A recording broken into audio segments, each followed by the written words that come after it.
Good evening, ladies and gentlemen. I am the speaker. So the speaker will sit down and he will pick up the pen.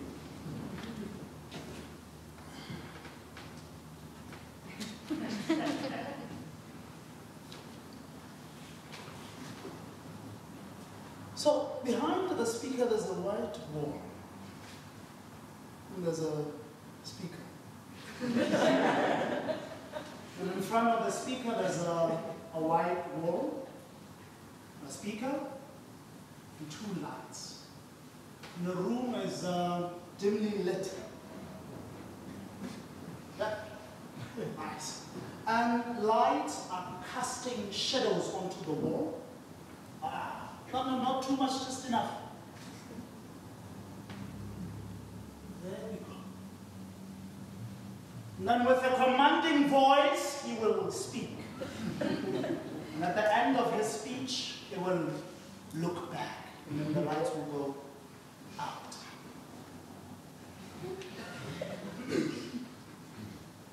Ponder!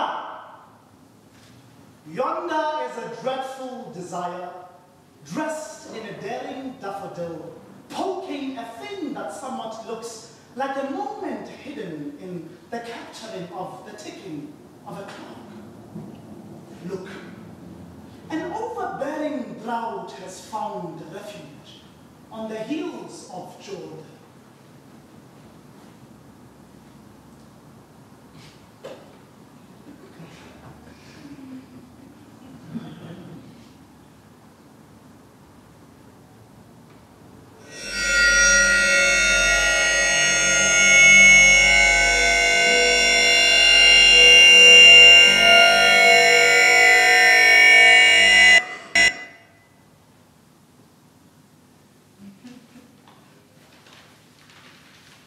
Chapter 1. The teller tells. A purple muse rises from this deadly drunk palate. It is oozing, blazing, savory tales on a slate, late for a plate, but also it is attesting to be arrested by the captive native tongue of a cow killed and not slaughtered for a wedding ceremony.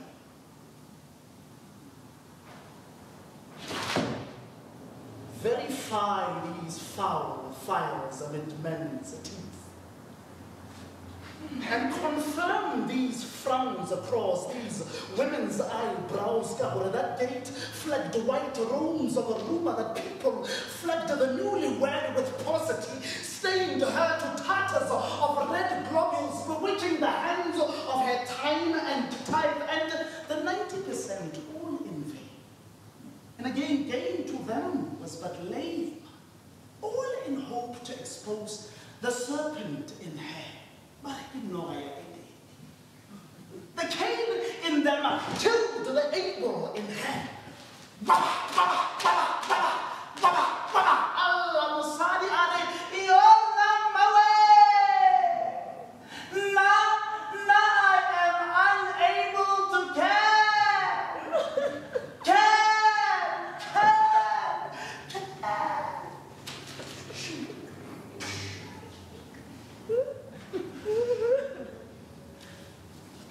And then she comes back, strong and rigid, strong as stone, but also we know that the men from these parts of the gates come from a time when stone was as soft as clay, where they would dream into being the bending and the molding of this very clay, and build honey from the sweat of these women, where they would mock and mark their territory with puke and phlegm on the heads of these very ladies.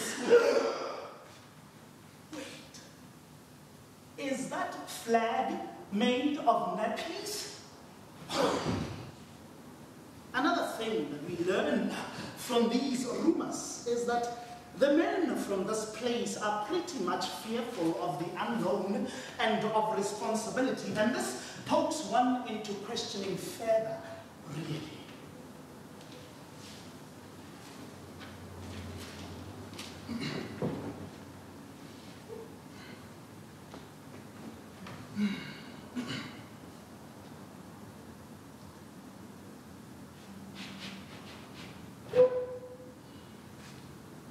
Were the accounts written about this woman ever truthful? Or were they just endeavors in favor of the husband and the in-laws? I mean, could it be true that to sit in a pond of dreams filled with memorable women is a gift, but to swim in a puddle of watered-down men a waste of time, because some days time is but a probable idea or a floating muse in a mass of many men?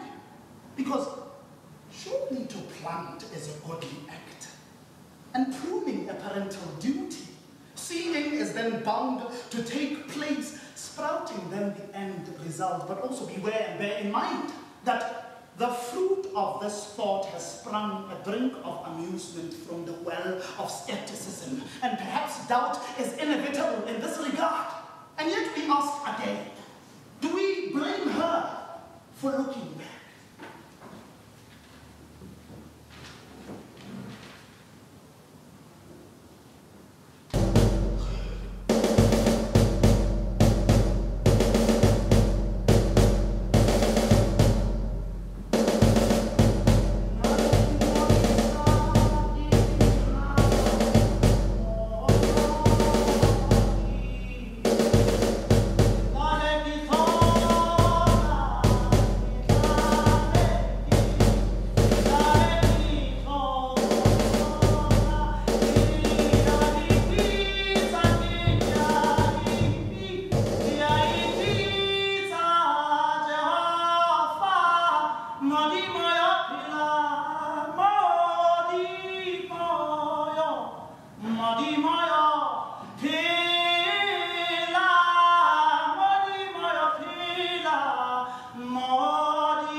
Fellows, fortune tellers, omens, oracles, only once, you all and you lot. This waiting game has become daunting. It has indeed had us all drained, if I may say. Lend me your ears. Chapter 2. The seas swallow a city of distraction. This sea that we find ourselves in has swallowed a whole city into a hollow abyss. I have also realized and have been enlightened that we all here are mere witnesses, and perhaps bystanders, probably passively aggressive as is the observing object sun, that stands staunchly and proudly arrogant with everything revolving around it. And the air around us has melted fully into this thick liquid that could possibly pull mercury out of space and into immensity. The ocean is gold an entire globe. Everything is drowning, and it sinks into the sweltering cauldron of disaster. Our eyes now even know that even the seagulls around here are feisty and profusely fiery. Our hands and odor.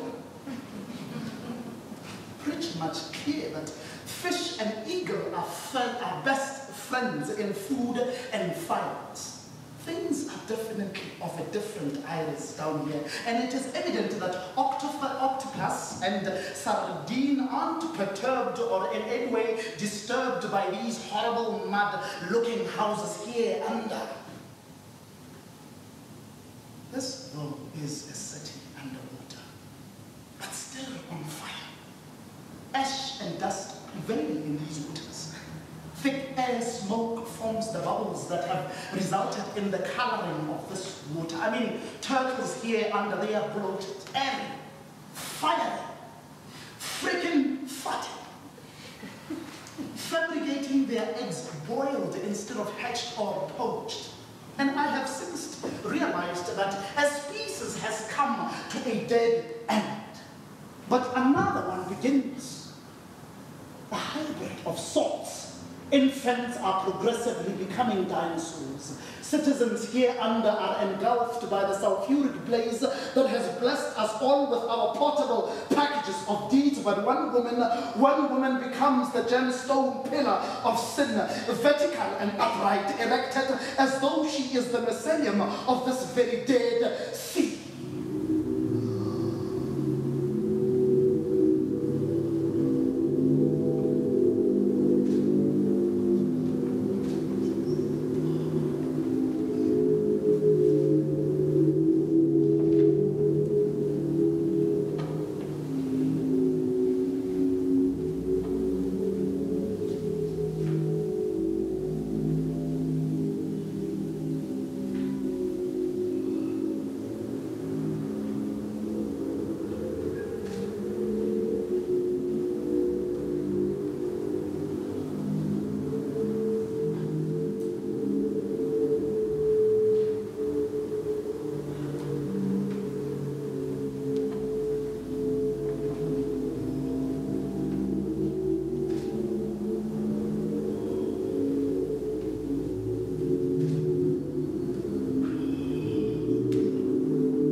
retreats. It waits for a second, and then it places us into an instant before the rise of the pillar, before the upsurge of that flag, before the melting of this statue, before the burning of the sea and the city. It places us onto the fall of man. It is a time of the day. Apparently the sun begins to rise no more. The sky has met the ground. This place is darkened by doom. The people here live freely and joyously under lunacy. I mean, nothing can stop them. Not even the apparent creatures of the night. They are thriving with bliss. They are living large. They are flourishing baja joy. But also, the children of this place are brothel masters. Pigs are breaking fast on sausages spread with spam. And the cows are having flings and dating asses. Cats chasing dogs. Flies are trapped on slimy grease. Guava is the main cause for these carnivores.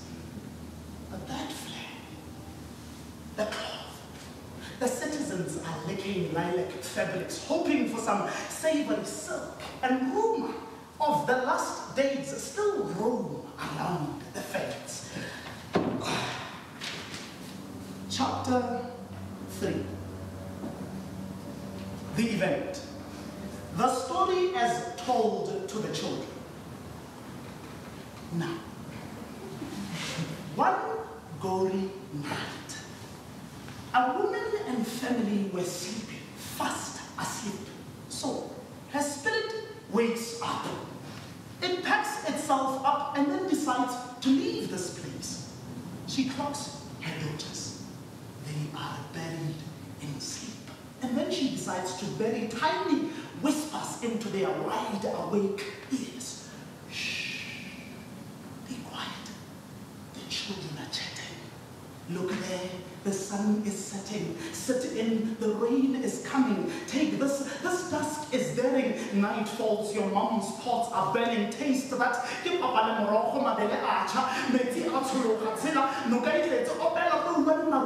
But promise, the mumbling curtain is curious. Pray, the cardigan also believes. Proceed. My dress still is grumpy. Jump, Mabita are breathing. Hold, Topolashkimu to flip. The tables have turned. As she is about to open her front door, it pulls open on its own. And there is a party of souls and ghosts outside. She is exposed to the secrets of this place, that the houses have their own spirits, also the birds, also the dogs, the lilacs, the silks, even the children. All these spirits need to have unending sessions of prayer whilst their bodies enjoy and explore the pleasures of time. She is leaving the town. At the gates of the city, she knocks into these huge, enormous-looking, strange creatures. Very big in their make. Their bodies would be 10 times the size of an average human being, massive and glorious, with angelic propriety about them. So as they entered the gates, they noticed the woman. And they seemed to recognize her. They had a brief encounter, a brief handshake, and a brief head nod. And then she closed the gates behind her, and her spirit left this place and never looked back.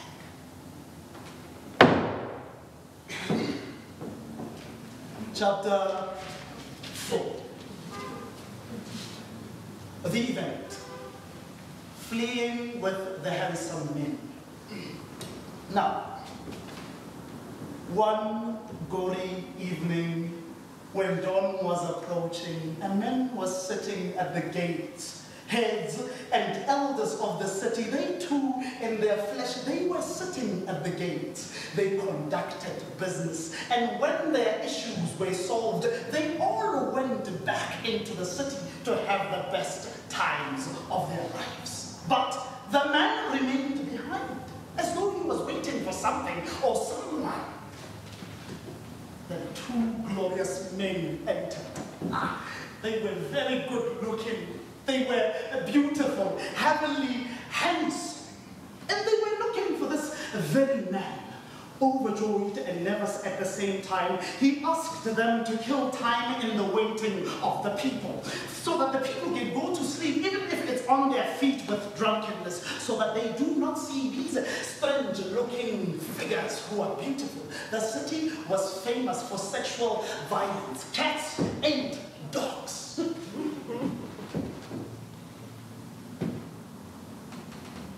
He sneaks them through the back door of his humble home. The man's family is fast asleep.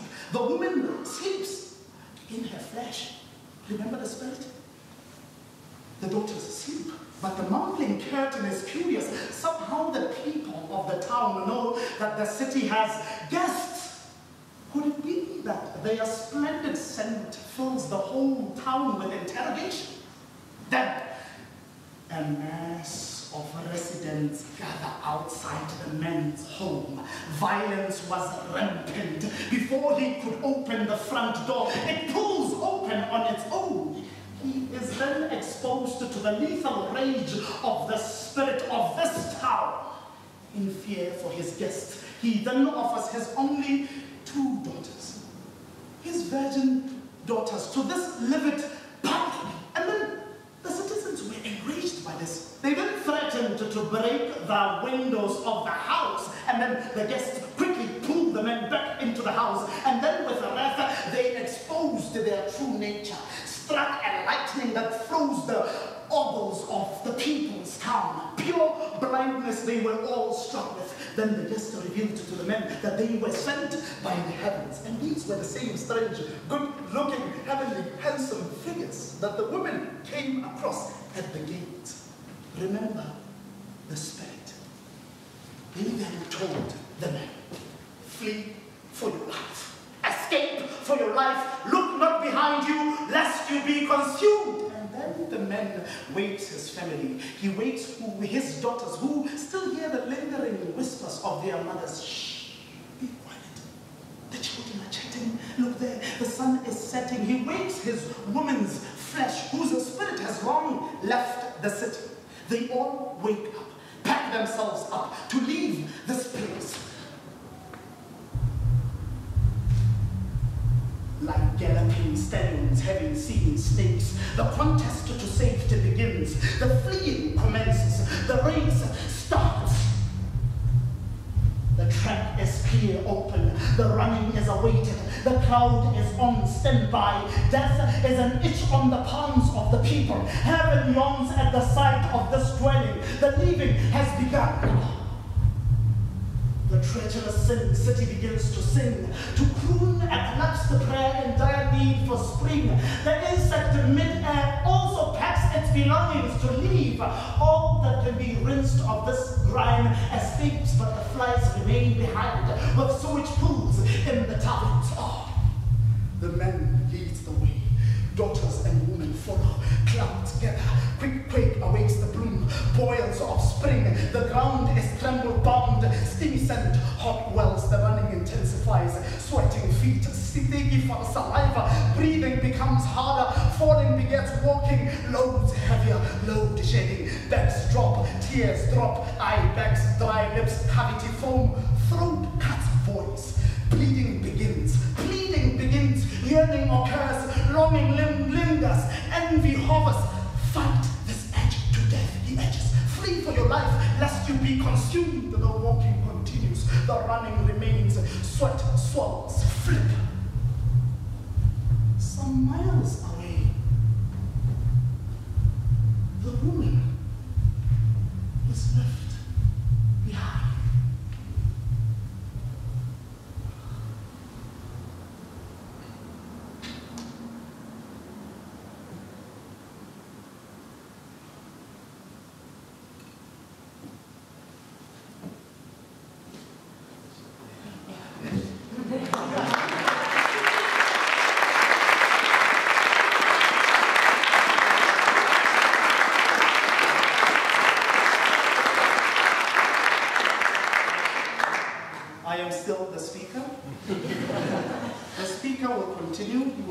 down and then you will pick up the pages.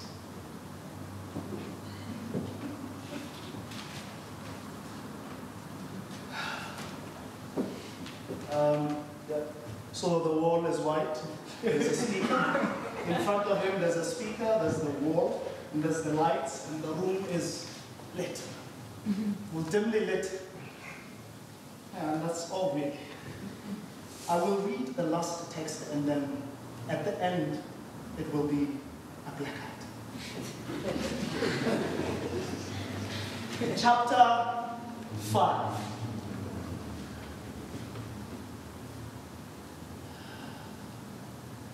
The mountain top.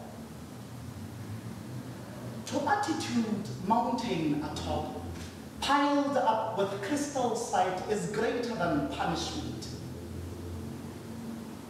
To hail the brow of laborers should be the same punishment one gets after and in slavery, solitude. Even in the salary of warfare and trading, people are still bound by wage. Loyalty is costly. Royalty is savage. If the pillar is weak, the center will not hold. Now, the deeds of our nature are evident. Immorality, impurity, sensuality, adultery, sorcery, enmity, strife, jealousy, outburst of anger, dispute, dissensions, functions, envying, drunkenness, carousing, and things like this, which are the things we were forewarned, that those who practice such things will not inherit the kingdom of our Maker. But we still are, and were, confused by the ideals of one day attaining the kingdom of self. For we are those who are according to our flesh, and therefore our minds are bound to be on the things of the flesh, but also we are equally according to the Spirit. We are both flesh and spirit because we are here where flesh is primary to sight. But we too remember that our bodies are dead with our spirits.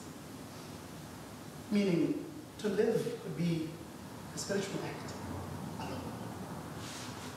The flesh could be spirit in matter. So, does this mean that those that live will not need God?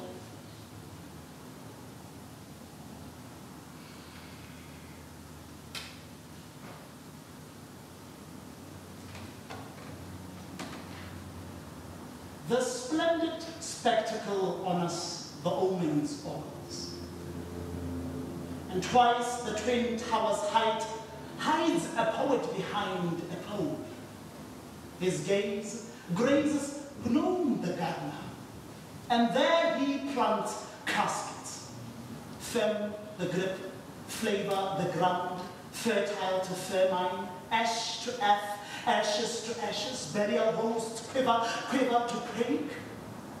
And the moon has gone blue, almost like a Monday.